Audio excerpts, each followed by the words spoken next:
Fala, gente maravilhosa! Vamos voltando aqui para o Q860. Galera, agora é o nosso terceiro módulo, um módulo também de Físico-Química, livro 2, assim como o módulo 2, que foi de Equilíbrio Químico, certo? Gente, agora Eletroquímica. Enem, 6,88% das questões de Química do Enem são de Eletroquímica, então é um tema extremamente comum, certo? Então, como de hábito já, nós vamos fazer primeiro toda a parte teórica, lembrando que eletroquímica nós temos todo o estudo a princípio da parte espontânea, tá? Para depois nós aprofundarmos na parte de eletrólise. A parte espontânea corresponde a 2/3 das questões, Enem, e os outros 1/3 é da parte forçada, é da parte de eletrólise, certo? Gente, isso cai muito no Enem e tem que cair, concorda? Hoje em dia, olha a importância das pilhas, das baterias no nosso cotidiano. Talvez você não saiba, mas muitas substâncias produzidas no nosso cotidiano dependem de corrente elétrica para isso, tá? Oriunda de dispositivos elétricos, né? A bateria do seu carro é um exemplo bem característico disso. Não é? A bateria do seu carro, as pilhas de lítio, as pilhas alcalinas que você compra no supermercado, a pilha do relógio, certo? Então é interessante você vislumbrar que é um mundo quase infinito de pilhas e baterias, dispositivos elétricos, certo? Que alimentam aí o seu iPhone, né? Que alimentam aí o seu Samsung, certo? Que alimentam praticamente tudo que tem na sua casa. Legal. Muito legal. Então, vamos lá. A princípio, eu quero te mostrar de forma holística, de forma ampla, o que nós vamos estudar, o objeto exatamente de estudo, tá? Quando eu uso o termo célula eletroquímica, ou cela, mas é mais comum chamar de célula eletroquímica, aqui, como eu te falei, nós vamos estudar a parte espontânea e a parte forçada, certo? A parte espontânea é chamada de pilha. A parte espontânea é chamada de célula galvânica, fazendo referência a Galvani lá do século XIX, tá? Um médico que estudava impulsos elétricos em animais, tá? Então, pilhas ou células galvânicas é um processo totalmente espontâneo, ok? Quando eu uso o termo bateria, existe assim, do senso comum, pilha e bateria como sinônimos, tá? Bateria, na verdade, seria um conjunto de pilhas, certo? Várias pilhas em conjunto gerariam uma bateria, beleza? Mas como está tudo dentro do campo espontâneo, a gente costuma usar como sinônimo pilha e bateria. O termo pilha, ele vem lá do século XIX, quando Alessandro Volta faz a primeira pilha, onde ele empilhou discos de zinco e de cobre, tá? E aí o que acontece? O que acontece dentro de uma pilha? Vamos imaginar ali a pilhazinha? Ali dentro você tem reações químicas, energia química que vai ser transformada em energia elétrica. Não é assim que você usa. A sua pilha normalmente ela é selada, ela é fechada, ali tem substâncias que reagem entre si e essa energia da reação, a energia química que a gente fala, é transformada em energia elétrica e aí você vai usar essa energia. Essa reação ela vai acabando, ela vai diminuindo e com isso a pilha deixa de funcionar. Não é basicamente assim? Então aqui ó, nós teremos reações químicas, tá? Que a gente chama de reações de oxirredução, beleza? Reações de redox acontecendo, reações de transferência de elétrons, e essas reações, energia química, produz eletricidade. Energia química produzindo eletricidade, certo? Agora, e com isso você vai ver que lá na frente nós vamos calcular a DDP das pilhas, dos processos espontâneos. Sempre que o processo for espontâneo, nós vamos obter uma DDP positiva. Processo espontâneo tem DDP positiva, certo? Diferença de potencial positiva. Agora, quando nós formos estudar um pouco à frente as células eletrolíticas, aí é a eletrólise. A eletrólise é o seguinte, o processo não acontece espontaneamente, o processo é forçado. O processo é forçado.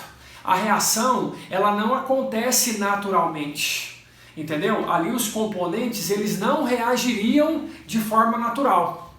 Então, quem vai forçar isso? A corrente elétrica. Agora, é a corrente elétrica que vai forçar a reação a acontecer.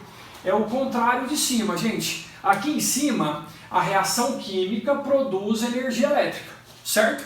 E aqui embaixo? Aqui embaixo você precisa de usar um agente externo, você precisa usar uma tomada, por exemplo, não é? Para recarregar uma bateria aí, não é? Então você teve que usar um agente externo. Então quando você usa um agente externo para provocar uma reação química, isso é uma eletrólise. Vamos de novo. Energia química em elétrica, pilha, processo espontâneo. Energia elétrica em energia química, né, uma energia externa forçando a reação a acontecer, isso é uma eletrólise. Toda eletrólise, gente, ela tem uma DDP negativa. Então, processos espontâneos, a DDP é positiva. Processos forçados, a DDP é negativa. Agora, essas reações que estão envolvidas aqui de forma natural ou forçada, elas envolvem alguém perdendo e alguém ganhando, certo? Todo processo aqui dentro que envolve reação, alguém vai estar perdendo elétrons e alguém vai estar recebendo esse elétron, não se esqueça disso, certo? Então aqui, ó, quando eu usar com vocês o termo oxidar, eu quero sempre que você entenda que oxidar indica perder, indica perder elétron. Oxidou, perdeu elétron, tá?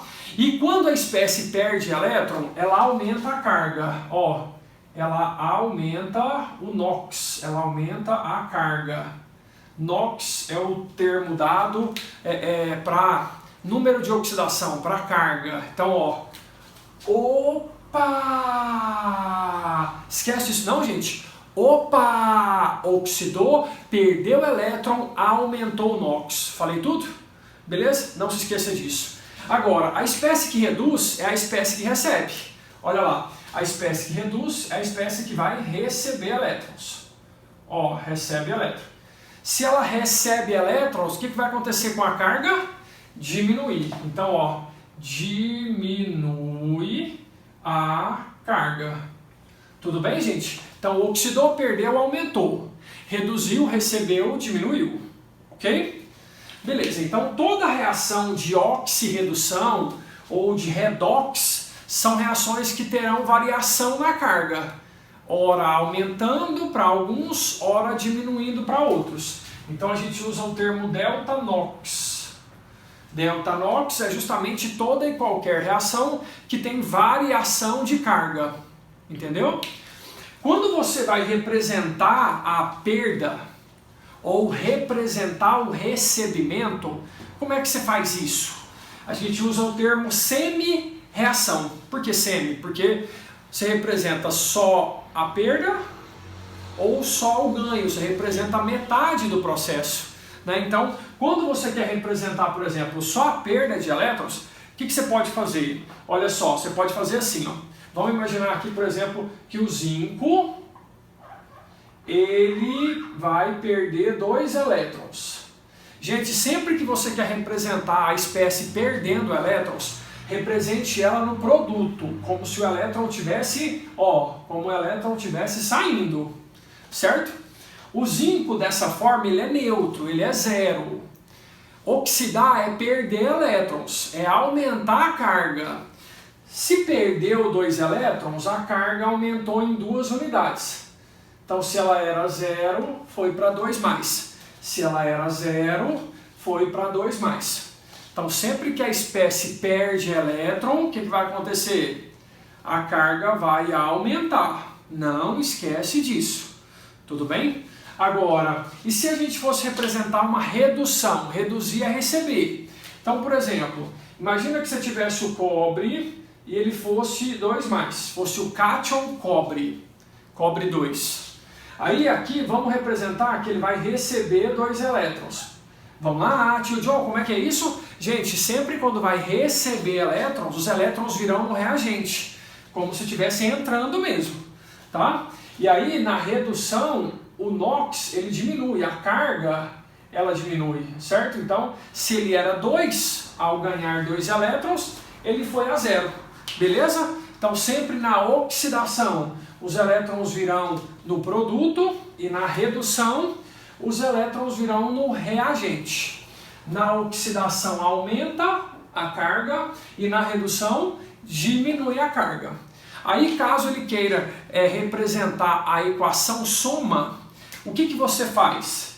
Você corta os elétrons, porque eles estão em lados opostos, entendeu? Então, a sua reação completa aqui de oxirredução, ela seria, olha lá, o zinco está no reagente e o cobre 2 também, certo? E no produto? No produto eu teria o zinco 2 e o cobre 0. De novo, o zinco oxidou, aumentou o NOx e o cobre reduziu, diminuiu o NOx. Beleza, gente? Tranquilo?